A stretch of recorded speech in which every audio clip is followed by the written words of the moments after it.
A simple man helps a young lady fix her broken car, unaware she was the CEO. It was a quiet, golden afternoon in the street of Chicago when Harvey, a simple mechanic from Illinois, noticed a stranded car by the side of the road. The young woman standing beside it looked frustrated, her phone dead and no help in sight. Without hesitation, Harvey pulled over, offering a warm smile and steady hands. He eased his truck to a stop a few yards behind her car and cut the engine. He stepped out, boots crunching against the gravel, and adjusted the cap shielding his weathered face from the last glare of sunlight. There was no calculation in his movement, no second-guessing. Just the quiet certainty that someone needed help.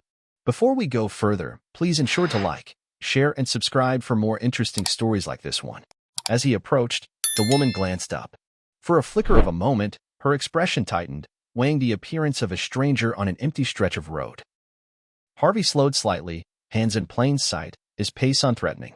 He knew how to move in a way that reassured rather than startled. "Evening, ma'am," he offered, voice calm and warm, touched with the easy rhythm of someone used to talking more with his hands than his mouth. "Looks like you're having a bit of trouble here." Her eyes, a clear shade of gray touched with frustration, studied him for a beat longer before she nodded. Up close, she carried an air of composure that didn't quite mask her unease. A navy blue blouse clung neatly to her frame, and polished flats hinted she wasn't someone used to roadside mishaps. Yet there was no arrogance in her manner, just the tired edge of someone who'd been stranded longer than she liked to admit. "Yes," she replied, her voice measured but soft. "The car just died on me. No warning, no lights. And to top it off, my phone's dead too." Her lips pressed into a tight line, annoyance flashing in her gaze. Not directed at him, but at the circumstance that left her cut off and vulnerable on an empty road. Harvey nodded, the situation clear. He stepped closer, peering under the open hood without invitation, but with the assuredness of someone who knew their way around an engine the way others knew the back of their hand. "Mind if I take a look? Name's Harvey, by the way," he said as an afterthought, glancing sideways with a small smile. "Emma," she answered, some of the tension easing from her shoulders. "I'd appreciate it, thank you." He offered a brief nod and bent over the engine, his fingers brushing over parts like a pianist reacquainting himself with a familiar melody. The car, sleek and polished, was far newer than most he worked on, but machinery always told the truth to those patient enough to listen. His brow furrowed in quiet concentration as he checked the obvious culprits first. Emma lingered nearby, her gaze flicking from the fading horizon to the road behind, cautious but less guarded now. Harvey didn't speak right away. He knew better than to offer guesses before he was sure. Years in the trade had taught him that certainty mattered more than quick promises. His hands moved with practiced precision, each motion steady and sure. The quiet stretched comfortably between them, broken only by the occasional sigh of wind rippling through nearby grasses. "Looks like it's something simple," Harvey finally said, straightening up and dusting his palms on his jeans. "Your battery cable's worked itself loose. Nothing serious. Probably hit a bump or two the wrong way." Relief washed over Emma's face, softening the tightness that had settled there. She released a breath she'd clearly been holding, her shoulders lowering an inch. "I was starting to imagine all kinds of disasters," she admitted, her lips curving into a small, wry smile. "I don't know the first thing about cars." Harvey chuckled under his breath, an easy, genuine sound. "You wouldn't be the first. No shame in it."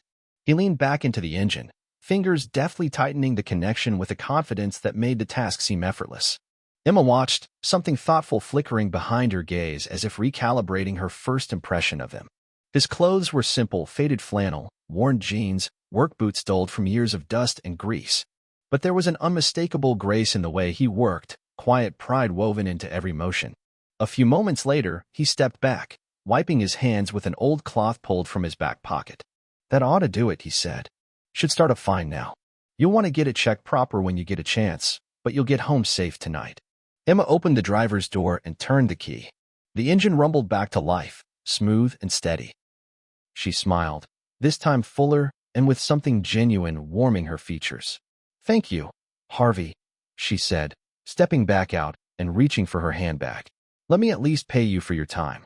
But before she could pull out a wallet, Harvey shook his head, lips tugging into a gentle smile that crinkled the corners of his eyes. "No need for that," he replied. Wasn't any trouble. Just glad you're back on the road. For a heartbeat, Emma seemed caught off guard, her hand pausing mid-motion. Then slowly, she let it fall back to her side. Gratitude softened her expression, mingling with a hint of curiosity, as if she wasn't used to kindness offered so freely, without strings or expectations. Well, thank you again, she said quietly, her tone more personal now, the earlier formality melting away. Harvey tipped his cap lightly, already turning back toward his truck. Safe travels, ma'am. As he walked away, Emma stood still beside her car, her gaze lingering thoughtfully on the retreating figure. The hum of her engine filled the quiet air, but her mind was elsewhere, fixed on something far less tangible than engine trouble. Harvey leaned under the hood, his fingers finding the loose cable with practiced ease. The fault was clear to him almost instantly, the kind of minor issue that could leave even the most sophisticated car powerless. He jiggled the connection gently, then reached into his pocket for a small multi-tool, its edges smooth from years of use. Emma stood nearby, her posture less rigid now. Her arms had dropped from their earlier defensive fold, hands resting lightly at her sides. The tension that had shadowed her earlier movements had begun to ease, chipped away by Harvey's steady presence and quiet focus. She watched him work, her gaze following the deliberate movements of his hands as they tightened the terminal. I guess it's a good thing you happened by, she remarked, her tone lighter. Timing's funny like that, Harvey replied without looking up. His voice carried a quiet assurance, unhurried and grounded. Nothing more than a loose battery cable. Happens sometimes, even on a car like yours. Her brow lifted slightly. There was no hint of condescension in his words, just a simple fact, shared without judgment. He wiped his hands on a rag, then carefully resecured the cover in place, ensuring everything sat firm and proper. I'm not much good with engines, Emma admitted, her lips curving in a faint smile. I'm lucky if I can remember where the gas tank release is. Harvey chuckled softly. You've got your own set of skills, I reckon. We all do. He closed the hood with a clean, decisive motion, then stepped back, brushing a stray smudge from his palm. All right. You should be good to go. That connection's tight now. You'll get home safe. Emma tilted her head, studying him. His clothes were simple and worn, but the way he carried himself left no doubt about his capability. She wasn't used to this kind of help, unassuming, offered without question or expectation. The contrast between her polished exterior and his rugged familiarity lingered in her mind. Reaching into her handbag, she withdrew a small wallet. At least let me compensate you for your time, she offered, her voice earnest. But Harvey shook his head, the gesture gentle but final. His expression remained open, marked by a kind of kindness that didn't often ask for recognition. Helping someone in need's just what we do around here, he said, as though it were the most natural thing in the world. For a moment, Emma didn't speak. Her gaze met his, clear and thoughtful, as though weighing more than just his words. Finally, she nodded, a small smile tugging at the corner of her mouth. Thank you, Harvey. Truly. He gave a modest dip of his head, stepping back toward his truck without flourish. Emma lingered by her car, her gratitude unspoken but tangible in the quiet air between them. Emma's car rolled smoothly along the highway, the hum of the engine steady beneath her fingertips. The city skyline rose steadily ahead, glass towers catching the last amber traces of daylight. Yet her mind was far from the sleek streets and high-rise offices waiting at the horizon. It lingered instead on the quiet roadside, on a man named Harvey and the unassuming generosity that had come so easily to him. Her hands gripped the wheel a little tighter, though there was no tension in her posture, only contemplation. In her world, favors were rarely free. Meetings were transactions, relationships measured in deliverables and returns. It had been years since anyone had offered her help without a contract or expectation tucked behind their smile. Harvey hadn't asked her name or questioned what she could give him in return. He'd simply seen someone in need and acted. As the city wrapped around her, Emma's expression remained distant, her mind circling the brief encounter with quiet intensity. By the time she stepped out of her car and into the lobby of Carter Innovations, the rhythm of corporate life had already folded her back into its current. A polished marble atrium, sharp lines of glass and steel, muted voices trading swift greetings, the familiar architecture of her daily world. Colleagues passed her with nods of acknowledgement and clipped respect. Good evening, Ms. Carter, one of her senior analysts greeted, falling into step beside her. Your 7 o'clock strategy report has been finalized. Would you like a brief before tomorrow's presentation? Emma nodded automatically. Send it to my desk. I'll review it later tonight. Her heels echoed crisply as she crossed the executive floor, a subtle contrast to the soft murmur of productivity unfolding behind glass-walled offices. The door to her corner office closed gently behind her. For the first time in hours, the quiet settled fully. Here, the city sprawled beyond vast windows, a shimmering network of streets and lights pulsing with constant movement. Yet Emma didn't turn immediately to her desk or the glowing tablet waiting on it. Instead, she moved toward the window, hands resting lightly in front of her. Her reflection softened against the glass as evening deepened. Her gaze drifted, but it wasn't fixed on the landscape below. It was turned inward, where the image of Harvey bending over her engine resurfaced clearly. His steady hands, the ease with which he'd solved her problem, and the simple way he'd declined payment, it replayed in her mind, sharp despite the blur of everything that had come after. A small crease touched her brow. In her line of work, efficiency and sharp judgment were paramount. Time was carved into precise slots, each moment accounted for, leveraged for advantage. Yet here was a man who had stepped out of his day, without hesitation, to help someone he didn't know. No motive. No agenda. Her fingers grazed the edge of her watch, absently tracing the smooth metal. The contrast between her world and Harvey's sharpened in her thoughts. It wasn't just the difference in professions or surroundings. It was in the rhythm of their lives. He moved slower, more deliberately, as though time bent differently for him. And in that small stretch of road, he had reminded her of something unspoken but long buried, how much power there was in simple, uncalculated kindness. A quiet breath escaped her lips. The soft glow of the city shimmered, reflections flickering faintly against the windows as night took firmer hold. Behind her, the muted pulse of work continued, incoming messages, the quiet shuffle of assistants preparing briefings, the steady climb of deadlines waiting to be met. Yet for a few unhurried moments, Emma remained by the window, caught between the swift current of her life and the unexpected stillness that Harvey had left in its wake. The quiet hum of Emma's office masked the ripple of thoughts running beneath her composed exterior. Morning light cast long lines across her desk, where reports and briefings lay neatly arranged, untouched. Her fingers hovered over the edge of a closed folder, her mind returning once more to the brief encounter that had refused to fade. Harvey, his name as unassuming as the man himself. She exhaled slowly, decision crystallizing. A soft knock preceded the entrance of Lydia, her assistant, who moved with the practiced efficiency Emma relied on daily. Sharp-eyed, discreet, and resourceful, Lydia was trusted with matters that rarely required explanation. "I need you to locate someone for me," Emma began, her voice quiet but firm. "A man named Harvey. No last name, no other details, but I met him yesterday evening about 40 miles west of here, off Highway 9. He helped fix my car." Lydia's brow lifted slightly at the unusual request, but her expression remained neutral. "Of course, Miss Carter." Discreetly, Emma nodded. "Very. I want to know who he is, where he works, everything you can gather, but nothing invasive. Just thorough." Within minutes, Lydia had disappeared into the network of Carter Innovations resources, the company's vast access to information quietly springing into motion. While her assistant set to work, Emma returned to her routine, but with less focus than usual. Her mind flickered between spreadsheets and supply chain reports, the memory of Harvey's worn hands tightening a battery cable slipping between her thoughts. There was no immediate explanation for why she needed to know more. Curiosity mixed with something deeper, an unsettled sense that people like him were too rare to forget so quickly. Elsewhere, Lydia's search unfolded methodically. Databases combed local directories. Soft inquiries threaded through regional auto service records. Phone calls were made with practiced casualness, questions tucked subtly into conversation. Patterns began to form slowly, revealing small fragments of a life that had long avoided notice.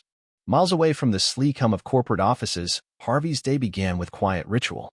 The small garage he owned sat at the edge of a town most maps ignored, its sign faded but sturdy, tools lined with a precision born of habit rather than show. By mid-morning, he was under the hood of a neighbor's pickup, sleeves rolled to the elbow, the same calm patience guiding his movements as it had that evening on the roadside. A local farmer stopped by to ask about a tractor part. Harvey listened intently, nodding as he wiped grease from his knuckles. Later, he delivered a repaired lawn-mower to an elderly couple down the street, their thanks met with a soft smile and a wave of his hand as if to say no gratitude was necessary. His world moved at a different pace, one where favors were given freely, and trust was earned over years, not contracts. As Lydia's research deepened, his life unfolded in subtle layers. Records showed steady work history, auto mechanic certifications, 2 decades of service scattered across small garages. No lawsuits, no debts, no blemishes. Just a man who had spent his life quietly fixing what others couldn't. Neighbors, when asked carefully, offered nothing but praise. Dependable, honest, always ready to lend a hand. Emma reviewed the findings later that afternoon. Lydia placed a thin, neatly organized file on her desk and stepped back. Emma opened it slowly, eyes moving over the sparse details. Harvey Miller, age 48, owner of Miller's Auto and Repair. No formal accolades, no public recognition. A man whose reputation rested on word of mouth and steady, consistent work. As she turned each page, the contrast between their worlds grew sharper. Her empire of innovation stretched across markets and industries, measured by quarterly growth and shareholder confidence. Harvey's life was marked in oil changes, handshakes, and long-standing favors owed and returned. Yet beneath the differences, something consistent emerged: reliability, integrity, and an unwavering kindness not shaped by profit or strategy. Closing the file, Emma sat back, her gaze distant again. She felt no satisfaction in uncovering his identity, no triumph in solving a puzzle. Instead, a quiet respect settled in her chest. It wasn't just that Harvey had helped her. It was the realization that this was not unusual for him. What he had done for her, stranded by the roadside, was simply an extension of how he moved through the world every day. The hum of the office faded to the background. Her reflection shimmered faintly against the window, city lights just beginning to stir as afternoon edged toward evening. She traced the corner of the folder with her fingertips, thoughtful. Harvey Miller. A name now attached to more than a memory. The Tulane Road wound gently through the countryside, dipping between soft hills and scattered groves of oak. Emma's car moved steadily along its curves, the hum of the engine steady, but her mind was anything but calm. Her usual tailored blazers and polished heels had been set aside. Today, a simple blouse and dark jeans replaced them. Even so, nothing could dim the quiet resolve that had settled in her chest since the file with Harvey's name first landed on her desk. Ahead, the small workshop came into view, Miller's Auto and Repair painted in weathered lettering across the metal siding. The building stood modest and clean, flanked by a gravel lot dotted with vehicles in varying states of repair. Beyond it, fields stretched out into the distance, giving the place an air of quiet permanence. Emma pulled off the road and parked at the edge of the lot. She sat for a few breaths before stepping out, her shoes crunching softly against the gravel. From across the yard, she spotted him. Harvey stood near an old oak tree, crouched beside a boy no older than 10. The boy's bicycle lay on its side, one of the pedals dangling loose. Harvey guided the boy's small hands patiently, showing him how to tighten a bolt with a wrench that looked far too big for his fingers. The boy's brow furrowed with concentration, but Harvey's voice, though distant, carried a gentle cadence, calm, reassuring, unhurried. His own hands moved sparingly, letting the boy fumble and learn rather than stepping in too quickly. Emma watched from where she stood, unseen for the moment, absorbing the scene. The same quiet generosity she'd encountered on the roadside unfolded effortlessly here, woven into the fabric of his every interaction. When the pedal finally tightened into place, the boy beamed. Harvey smiled broadly, gave the handlebars a quick check, and rose to his feet, brushing his palms against his jeans. The boy thanked him, wheeled away quickly, and disappeared down a dusty path. Only then did Harvey glance toward the parking lot, his gaze settling on Emma. Recognition sparked immediately in his eyes, softening into a warm smile. He wiped his hands on a rag tucked into his back pocket and crossed the lot at an easy pace. "Well now," he said as he approached. "Didn't expect to see you again, Mississippi."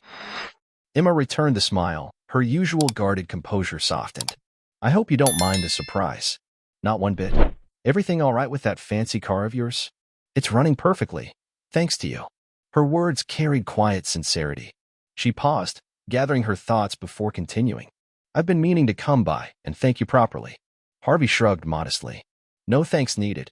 Just glad you made it home safe." She studied him for a moment, searching his face, the calm ease, the ready openness. Then she nodded, as if giving herself permission to move past pleasantries. "I didn't tell you much about myself when we met," she began. "That night on the road. I was in a hurry to get back to the city, back to work. But there's something I'd like you to know." Harvey tipped his head slightly, listening. "My name's Emma Carter. I'm the CEO of Carter Innovations. We specialize in advanced automotive technologies, smart systems, AI-driven diagnostics, next-generation manufacturing.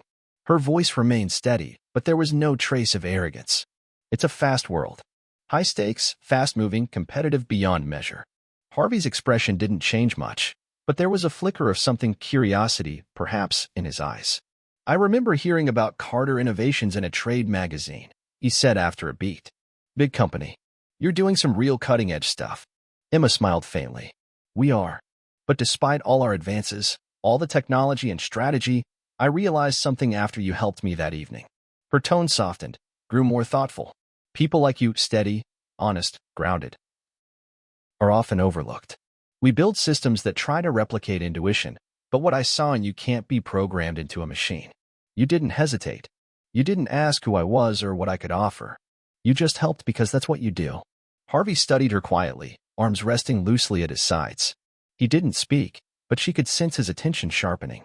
That gesture stayed with me, she continued, her voice gaining a touch of conviction.